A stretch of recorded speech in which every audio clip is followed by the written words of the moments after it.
Hey, what's up, guys? My name is Kizer. I'm a writer director, and this is my journey into a marathon.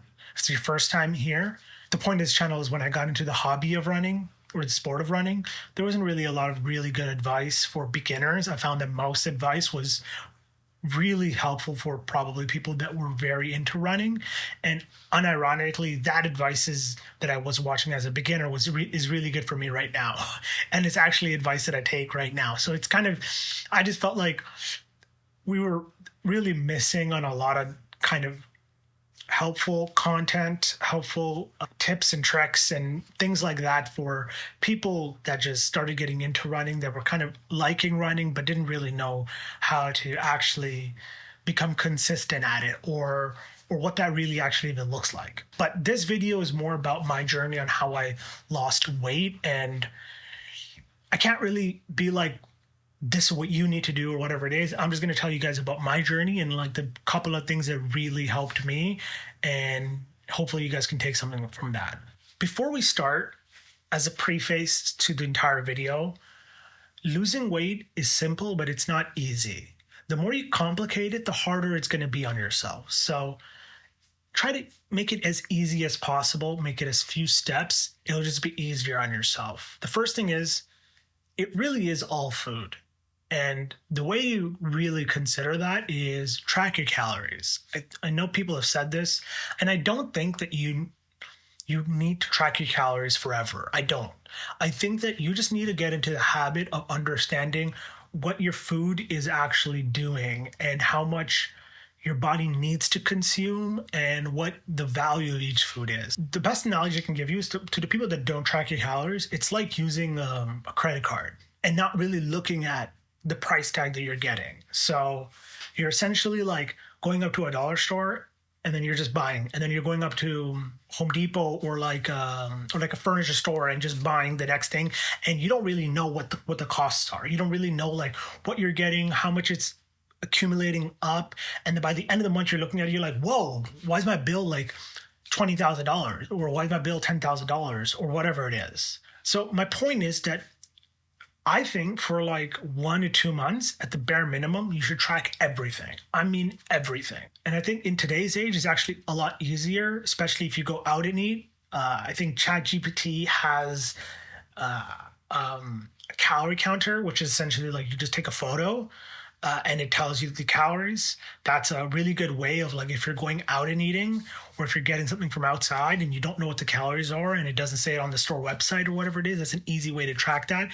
You don't have to be worried about, oh, I'm eating this or I'm eating that. The point is, just start tracking your calories so you can understand, okay, this is what my body's really taking in, and this is what my body really needs. And this is the kind of nutrition I'm not getting. And the other thing you'll realize is, oh, these kind of foods are really high in calorie.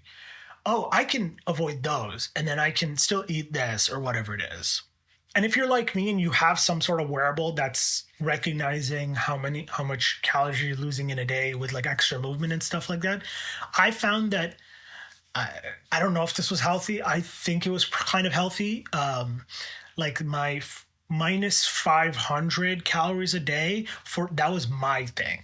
I don't know if it'll work for you. But my thing is, I was also not very strict with my exact. So I was aiming for the minus 500. I was using like Chronometer, one of those. You can use like MyFitnessPal, a couple of those. Those are really ad heavy, but they're free, so who can really complain? The thing that was really nice for me is like there would be times where I would go over by 100 calories or 200 calories, and I would still know that I'm in the still minus. As long as I'm not plus 500, I'm good. And so that was kind of easy for me. And this really leads into my next point, which is part of the really hard part about getting healthy is the lack of energy you have when you're not healthy. And the feeling you have where it's like, okay, if I work, how can I work out when I don't have energy? But I've always felt, for me, that when I worked out, it felt like I had more energy in my day. But when you're not working out, or when you're not in that process of being healthy, it's really hard to mentally convince yourself that like that's the immovable object that if you can get rolling, you'll be good. The main form of exercise that I started partaking was running. Part of the reason what really it's gonna sound silly. Part of the reason what really motivated me into running, what really sounded really appetizing about running, was the idea that I would watch runners eat whatever they wanted and still be under in their calories. And I'm like, I'd like that. I'd like the ability to run, stay healthy, and then just eat donuts if I wanted to. And unironically, the amount of times I've eaten chips since I started running, just knowing what calories I have and what calories I can still partake in, it's been such a freeing thing for me anyways.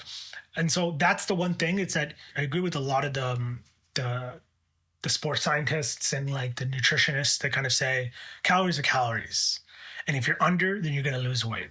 But the big thing is that I found is that if you're not hitting your protein goals, you will lose muscle, I think, as well. That's at least for me. Whenever I'm not really hitting my protein goals, I've found that I'll like my muscles will slowly get worse and worse. So one thing that I wanted to make sure of is, even if I'm running and the little bit of other workouts I was getting in, that I was sticking with like my body weight in grams roughly of like protein. I was getting like about 130 to 145, 150, like that. That was my range. If I'm hitting anything like that, then I was kind of okay. The next thing I started to do after I was running for a little bit was I started to then get into a little bit of hybrid training, where I would run, and then in the evening, if I got a chance, I would also work out. And part of the reason for me was I didn't really want to be like a super skinny person. I wanted to have a little bit of muscle. Like that was one of the things that I kind of wanted. Was I wanted my ability to run to be like at a high, but I also wanted to be able to bench and squat and do all that other stuff as well. Like I didn't really want to super excel in where I'm like benching 300 or whatever it is. I didn't really care for that, but I wanted the ability to still stay strong and also be able to run. And I still think that my working out still hasn't like gotten to a super functional standpoint, but that's more so because of, for me, my history with working out has been very weird with injuries and stuff like that, where I would have shoulder weird pains, and I think my shoulders have been really a big drawback with my ability to work out, where I would get consistent for a couple of weeks and then my shoulders would give out. And for me, that was one of the things where running felt really nice.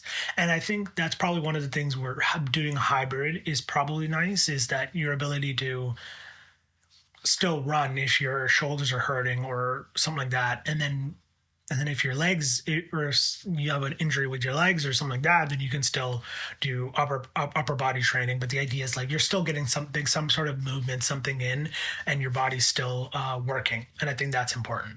The last big point is consistency. And one of the big helpful factors of consistency is recognizing that every once in a while you will get mentally drained. And if you get mentally drained, then one of the tricks that I was reading about was if you did like 5 days reduction and then 2 days, you're like 100, 200 calories over. And those are the days you get to like indulge a little bit. And I've heard that that can be really helpful mentally, where you feel mentally rejuvenated to be able to still cut back. I do think that everyone's threshold for cutting is going to be different.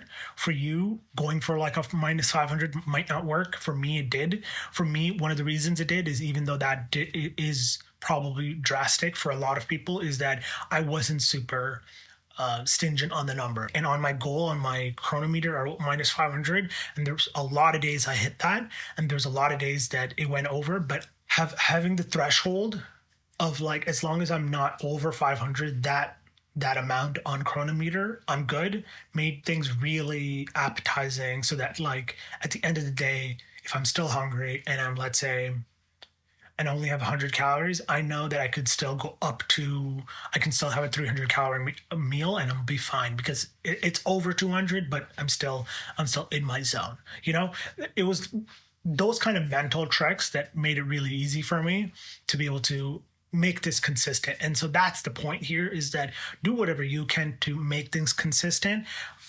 One of the other aspects is, if you're looking in food, is you're going to need to test meals. You're going to need to try things, and that's going to be your saving grace is your food. For instance, one of the meals that I found that was appetizing was like Greek yogurt and sugar-free jelly. You can find that at like Walmart or whatever it is, and then you can mix a couple of things that you also want. I would do that sometimes with like craisins, which is like cranberry, like raisin kind of things. And sometimes I would also do Greek yogurt, chocolate, whey protein, and then I would put a little bit of chocolate milk ice cream or like frozen yogurt. For me, putting that little bit of chocolate frozen yogurt or milk ice cream would give the entire thing a semblance of like this ice cream like thing. And then sometimes I would put like a little bit of chocolate chips or dark chocolate, and it would feel like this really heavy dessert. That was one of the things that really got me by a lot of nights, and it hit my protein goal and a lot of my nutrition goals for a lot of my nights. So that's really about it. Stay consistent, and it's not going to happen overnight. The point is that you don't want this to be a diet. You want it to be a lifestyle. So whatever you can to just make things easier on yourself. All right, guys, that's about it. I'll see you guys in the next video. Later.